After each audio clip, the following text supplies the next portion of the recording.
everyone, my name is Kristen Furey and I'm a patient coach.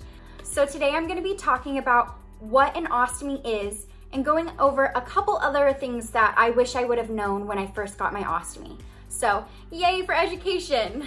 So what is an ostomy? There are three types of ostomies: urostomies, ileostomies, and colostomies.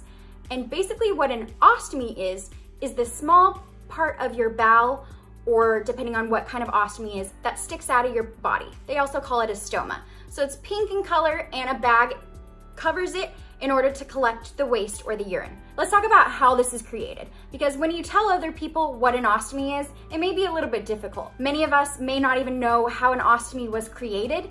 Years down the line, I recently just learned exactly how it was created, so it's very, very, very important to stay educated on what an ostomy is. When I got my first ostomy, I got a loop ileostomy. A loop ileostomy is when the surgeon goes in and disconnects a piece of intestine from your small bowel, makes a loop, and then pulls it to the outside of your body where the stoma is formed. An end ileostomy is when your large intestine, or your colon in my case, is removed, and then your small intestine, the ileum, is pulled to the outside of your body to form your stoma. So that's what an ileostomy is and how you would explain it to your friends or your peers. Seems very simple, it's not too graphic, and I think it's gonna help you guys a lot. So a colostomy is a lot different.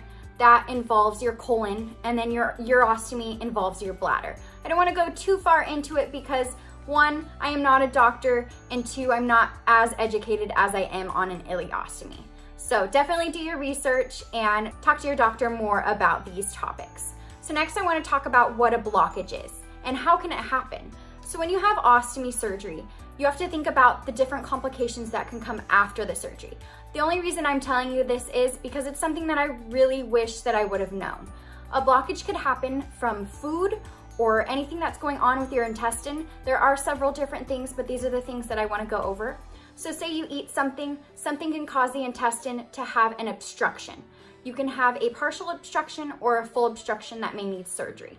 Some things that helped me when I got my partial obstruction were taking a warm bath, putting a heating pad on my stomach, or massaging the place in the bowel that was hurting. These are some of the things that you can try, of course, after asking your doctor to help you out with a blockage. Next, I wanted to talk to you guys about a hernia. It can happen when your bowels press outward and it forms a small or large bulge. So in my experience, I had a peristomal hernia not even knowing. I went in for a stoma resection and a revision, and when they went to revise my stoma, they found a very small hernia around my stoma. So sometimes you can tell that you have a hernia and may have a little bit of discomfort or pain, but other times you cannot tell at all. So this is another thing that you guys need to be educated on: what a hernia is, what can cause a hernia, and always ask questions about all of these topics. Lastly, I'd like to talk to you guys about further surgeries that you can have with an ostomy. Some surgeries I've had after my first initial ostomy was a revision for my stoma.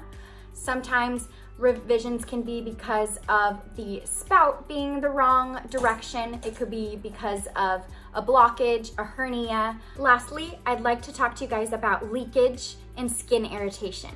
A leak can occur from your bag or your wafer for many different reasons. If it is not fully applied correctly, the output can seep under the wafer and get on your skin. So something that you need to do when this happens is to change your bag. That's something that I always wish that I did, because I let the bag leak for a little bit longer and I get really, really bad skin irritation. So know that your bag may leak, so be prepared in all situations. Make sure that you always have extra supplies with you, extra clothes. A leak can occur at night because you are unable to wake up.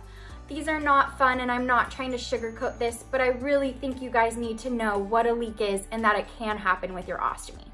So I went over a ton of different education topics, but I hope that you guys can learn from these and ask your doctor a little bit more about each topic, and maybe that can help you for your new surgery, or if you already have had your surgery. Well, I'll see you guys next time, hopefully with another education topic. Bye.